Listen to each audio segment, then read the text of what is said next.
Needless to say, I keep a check. She was all bad, bad, nevertheless. Calling it quits now, baby, I'm a wreck. Cash at my place, baby, you're a wreck.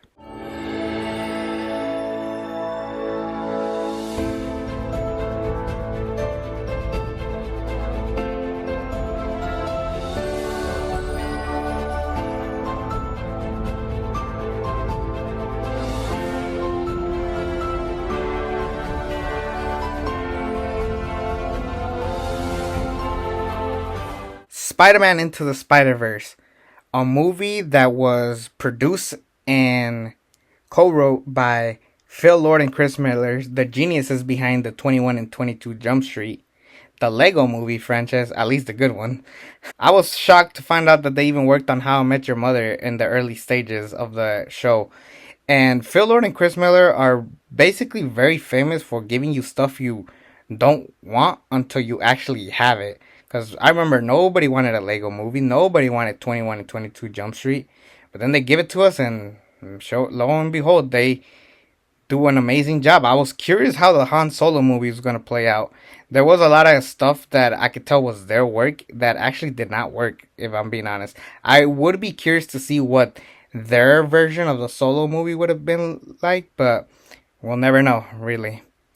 But we get this movie the following year, and this is hands down one of the greatest movies of all time. I'm not talking about just superhero. I'm not just talking about animation. I'm not just talking about Spider-Man. This is hands down one of the greatest movies I have ever seen. The story, the animation, the music, everything about this is perfect. This is my favorite Spider-Man movie.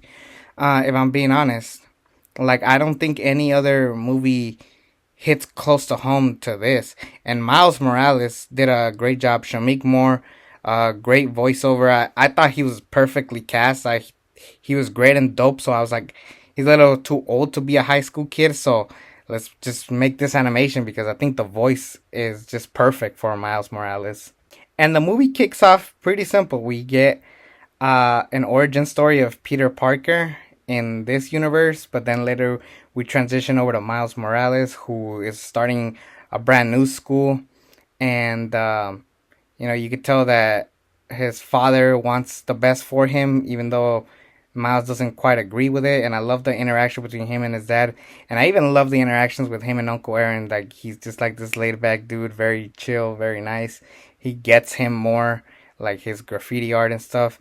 But then eventually we do get Miles getting bitten by a radioactive spider. He's learning how to work these powers, and he goes back to where he got bit by the spider to find answers. And lo and behold, he finds the Spider Man of his universe, who unfortunately gets killed by the Kingpin, who is working on a machine to enter different multiverses so he can get his family back. And when I talk about how great the music is, Scared in the Dark is one of my favorite montages ever. From the Stan Lee cameo to the funeral of Peter Parker to We're All Counting on You, and Miles like they're counting on me. Maybe not you specifically. Like they've balanced the funny and the seriousness of it, but you could tell that Miles just doesn't feel ready to be Spider-Man. He just doesn't feel like he was the right guy to be Spider-Man.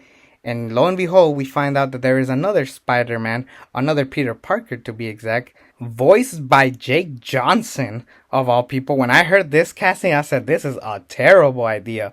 But lo and behold, Phil Lord and Chris Miller made me fall in love with him because Jake Johnson was the Peter Parker we did not want, and they knew that. So making him Peter B. Parker, a depressed Peter B. Parker who just failed at life. He had a TGI Spidey's that failed. He got divorced. Like it was just all bad for him, and he just wants to go back to his universe and go on with his life. But Miles Morales is also training to be the Spider-Man of this world. They look for plans to get the back into their timeline, and then lo and behold, one of his classmates, Gwen Stacy, is also from a different universe, who's also trying to get back home. She is actually voiced by Haley Steinfeld, one of my favorite actresses of all time, one of my favorite singers of all time. So I was very excited when I found out she was going to be Gwen Stacy, and I thought her casting was also perfect. And, as they are trying to find answers. Miles is also learning how to train. And when we do get to see Aunt May come back into the picture, and when we also get to see the brand new Spider-Man, such as Spider-Man Noir, Penny Parker, and of course the infamous Peter Porker Spider-Ham, who are voiced by Nicolas Cage, Kimiko Glenn, and John Mulaney. I think those castings were perfect. I thought those Spider-Men were great, and they did a fantastic job of making you fall in love with all of them. And I feel like they brought this specific group of Spider-Men and women because they wanted to diversify it. You had anime with Penny Parker, you had cartoony with Peter Porker, you had dark and gritty with Spider-Man Noir. So they did a great job, and you know that pressure of being Spider-Man, really got to Miles. He doesn't even know how to control his electricity powers or his invisibility. He's still learning the ropes of stuff, but they do a good job, and they're trying to get back into their timelines before they eventually die. So they're trying to do this quick, but you just can't. And Miles just doesn't feel ready, but they need him because he's the only one that can send them back home. Lo and behold, this does lead to a big battle at Aunt May's house, and the Prowler, who was actually Uncle Aaron, that tragic death of his was just insane. Like, it was just so heartbreaking because Kingpin straight up betrayed the Prowler and shot him after he didn't finish the job in ending Miles Morales. Of course, this leads to them realizing that Miles isn't ready for a commitment this big. So sure enough, they freaking go out of their way and try to do the job on their own. He's all tied up. He can't get out of it. And then he has this speech from his father through the door, which is so beautiful. And it led to Miles really realizing what it's like to be his own uh, Spider-Man. And he's even like, even Peter B. Parker is like, don't do it like me, do it like you. And then when he gets the Spider-Man suit, he spray paints it with graffiti, black graffiti, and then he gets his own suit. Throughout the movie, they keep showing different comics of every Spider-Man character and to hear their backstory.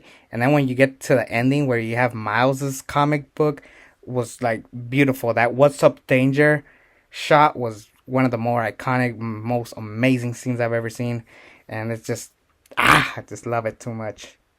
But finally, we do get that big battle of all the Spider-Man with all the Spider villains.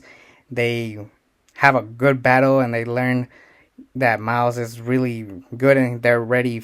This world is ready for this Spider-Man, and I love that shot of like, when Peter B. Parker's like, "How do I know I'll be ready to go back home?" And he's like, "You don't. It's just a leap of faith." It was beautiful. It was like a circle moment, which is awesome. Eventually, now that all the Spider-Man have gone home, Miles is on his own. He has to fight the Kingpin on his own, and you have Jefferson Davis be the one to be like, "Come on, Spider-Man, get up, Spider-Man." It was so beautiful. I love that battle. I love that the family realized that Kingpin is really a monster and a bad person. Uh, Liev Schreiber did a great job. He's mainly known for that awful Sabretooth, but he did a great job here with his voice acting. Everybody did an amazing job with their voice acting. I love everybody here. And lo and behold, we get a new Spider-Man into this universe, and then, the movie ends. So basically, this was all building up to Miles Morales becoming Spider-Man, and then you had other Spider-Man kind of motivating him and showing him what it's like to be Spider-Man. And this was just a beautiful story because the story really is about anybody can wear the suit. It's just how you use it. Like, it felt like I could have been Spider-Man. And that's how beautifully well told the story was, and that is why this movie gets an A+. I could give it an S if I even wanted to. It's my favorite Spider-Man movie of all time. It's one of the greatest comic book movies ever. One of the greatest movies of all time. Go out of your way and watch it. Even if you're not a comic book fan, you're gonna fall in love with these characters and this story. It is amazing. Post-credit scene, we have a tribute to Stan Lee, who had died earlier this year, and then we also even have freaking Miguel O'Hara, Spider-Man 2099, meeting with the 1960s Spider-Man. They're like pointing at each other. That infamous meme becomes a thing here, and the movie ends. So I'm so excited when I get to Across the Spider-Verse, but we're not there quite yet. Our next video will be Amazing Spider-Man series number 300, Venom. I can't wait to talk about that one. I'm so excited.